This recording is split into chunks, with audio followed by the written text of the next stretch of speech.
pasca melapor, Safa ini bingung karena kan belum pernah berurusan dengan hukum.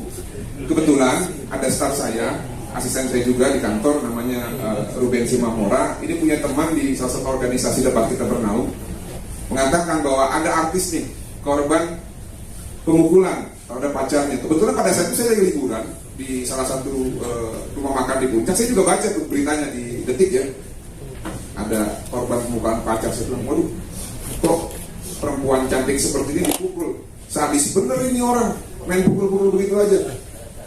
Nggak lama, asisten saya nelfon. Saya bilang, yaudah kita bantu. Karena memang saya sudah terbiasa bantu perempuan ataupun anak korban-korban tindak pidana. Saya bilang bantu, oke. Lalu di tanggal 1 Oktober, Safa ini memberikan kuasa ke firma hukum saya, Martin Lukasi Menciptakan Partners. Dan hari Seninnya, saya bersurat kepada beberapa instansi negara, yaitu Menteri Dalam Negeri, CQ, Irjen Pengawasan dan Biro Kepegawaian, Komnas Perlindungan Perempuan, Ombudsman, agar perilaku abmoral ataupun perilaku yang tidak beretika yang akan mengerucut ke tindak pidana nanti ini yang dilakukan oleh TI yang bekerja di Kementerian Dalam Negeri dapat menjadi atensi, ya, sehingga mungkin untuk sementara waktu orang ini bisa tidak dipekerjakan dulu. Karena bahaya ini kalau sedikit-sedikit main pukul gitu loh. Apalagi sama perempuan. Kalau mau ngadu pukul, ayo kita adu pukul, kita cari lawan yang seimbang gitu kan. Kayak si Rudi Agustian itu kan keren tuh, di baku hantam championship kan. Kalau orang laki-laki seperti itu, bukan mukulin perempuan.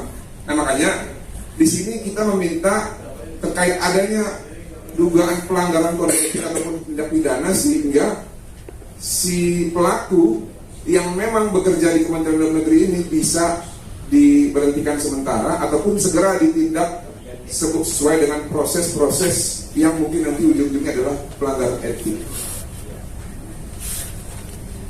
Karena sebagai pemerintah ya, karena kan instansi pemerintah, seharusnya tidak boleh menolerir ya pelayan masyarakat yang suka main pukul gampar begitu. Kalau sama pacarnya jadi main begitu, apalagi sama masyarakat, jangan-jangan diinjek sampai mati. Nah, moral-moral untuk ini yang perlu kita kawal supaya jangan sampai terjadi. Nah,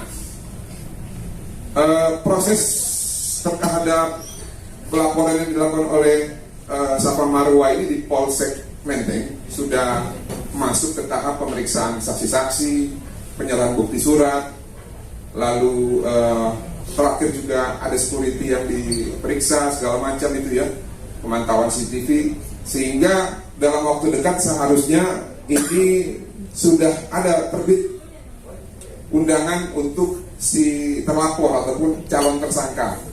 Nah ini kita berharap kita semua bisa sama-sama memantau ya, supaya negara Kesatuan Republik Indonesia yang negara hukum ini bukan hanya sekedar semboyan, tapi memang benar-benar negara hukum. Jadi kalau ada urusan hukum ya diselesaikan secara hukum. Nah inilah yang sekarang sedang kita upayakan supaya Safa yang sudah menjadi korban penekanan ataupun korban penganiayaan baik secara mental maupun secara fisik yang sudah hampir kurang lebih 1 tahun ini dapat mendapatkan kepastian hukum. Dan ini juga jadi suatu pelajaran juga buat perempuan-perempuan yang lain untuk jangan pernah takut apabila ada hubungan-hubungan toksik ya dalam satu hubungan yang menimpa perempuan-perempuan. Safa hari ini ya atau hari-hari sebelumnya sudah menunjukkan bahwa dia berani untuk mengungkap ini ke publik.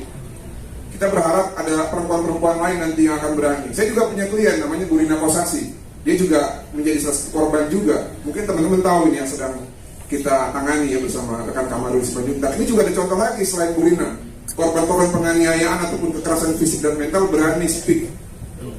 Nah ini harus dicontoh teman-teman. Nah, oleh karena itu ketika ada contoh seperti ini, mari kita media dukung Safa Marwa. Lalu instansi pemerintahan yang lain juga jangan terkesan hanya abai saja, harus proaktif gitu ya.